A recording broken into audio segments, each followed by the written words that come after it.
Oke,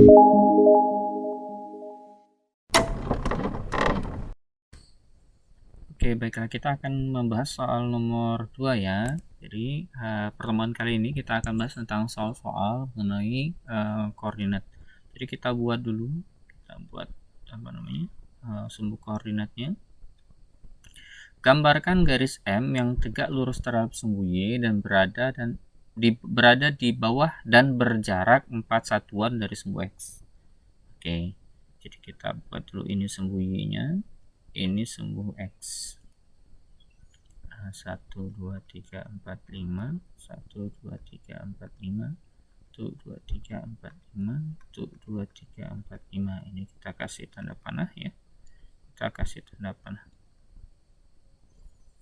Garis M yang tegak lurus sumbu Y. Karena dia sumbu Y itu begini, kalau dia sejajar kan gini nih. Ya kan? Kalau dia tegak lurus berarti ya begini, dia sejajar sama sumbu X. Tapi ada syarat lain tuh. Apa syaratnya? Yaitu berada di bawah sumbu X. Oh, berarti sumbu X ini. Dan berjarak 4 satuan terhadap sumbu X. Oh, berarti 4 kan? 1, 2, 3, 4. Berarti karena dia 4 dan sejajar sama sumbu X, kira-kira gambarnya itu begini. Kita tarik garis lurus ya. Kalau kalian pakai penggaris, bisa gambarnya nanti begini. Nah, jadi berjarak 4 satuan terhadap sumbu X, 4 satuan, dan dia itu tegak lurus terhadap sumbu Y. Tegak lurus itu maksudnya dia membentuk sudut 90 derajat. Ya, tegak lurus itu artinya membentuk sudut 90 derajat. Oke, lanjut ke nomor 3. Nomor 3, jika ada garis A melalui titik 4,5, kemudian dan titik C itu 4,5, bagaimana kedudukan garis terhadap sumbu X dan sumbu Y? Oke, kita buat di sini aja lah ya, boleh ya, nggak apa-apa ya. Anggap aja ini nggak ada gambar L1, L2, L3, L4-nya ya. Jika garis A melalui titik 4,3, oke, 4,3 itu ada di mana? 4,3 itu di sini ya, betul?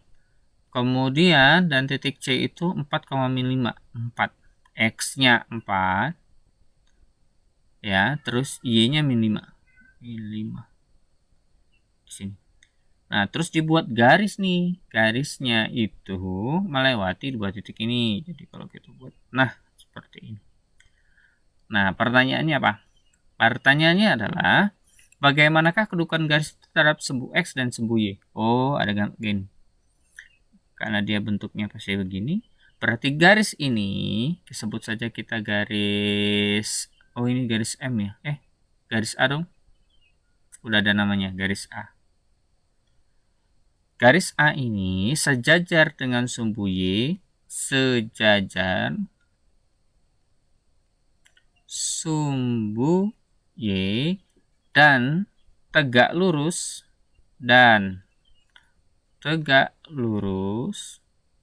terhadap sumbu X. Gampang ya. Sekarang yang nomor 4.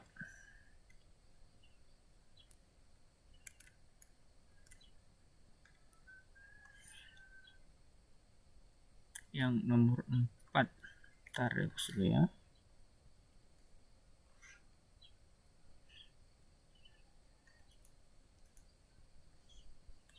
Gambarlah garis K yang melalui titik min 3,5 dan tidak sejajar terhadap sumbu X dan sumbu Y. Oke, ada garis K.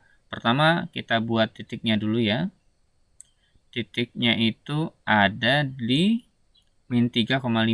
Ini X-nya min 3, Y-nya min 5.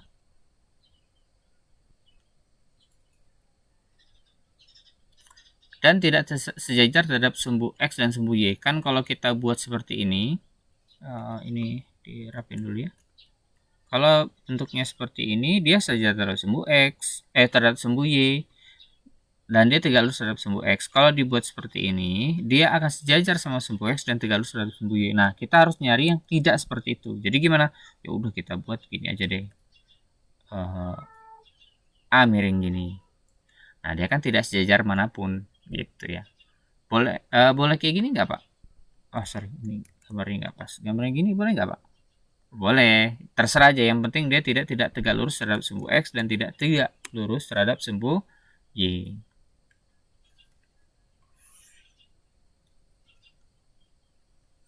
Lanjut ke yang nomor 5. Apabila dua garis L dan M memotong sumbu X dan Y tidak tegak lurus, bagaimanakah posisi L? Bagaimanakah posisi L terhadap garis M? Jelaskan kemungkinan dengan dan tunjukkan dengan gambar. Oke. Misalnya garis L dan M memotong sumbu X dan sumbu Y tidak tegak lurus. Misalnya kayak gini ya. Anggap saja ada bentuknya seperti ini. Dan tidak lurus. Tidak lurus kan? Ini yang pertama. Yang kedua, dia bentuknya seperti ini. Boleh nggak? Buat Bapak ya kayak gini. Nah, boleh? Boleh ya. Nah, kondisi pertama, kedua garis itu dia kan bagaimana posisi L terhadap M ya. Ini L, ini M. Yang pertama kondisinya yaitu mereka sejajar. Mereka sejajar. Kemungkinan pertama. Kemungkinan kedua, nah ada yang bisa menebak nggak kira-kira bagaimana? Ya, kalau misalnya salah satu garisnya seperti itu, nah kita buat gambar seperti ini. Nah, ini kan tidak lurus terhadap sumbu X dan tidak tegak lurus terhadap sumbu Y. Nah, bisa jadi seperti ini. Yang kedua, kemungkinannya mereka berpotongan. Oke ya, berpotongan. Nah, itu adalah kemungkinan yang kedua berdasarkan gambar seperti itu ya. Tapi nanti kalau di catatan kalian mohon digambar dengan rapi ya.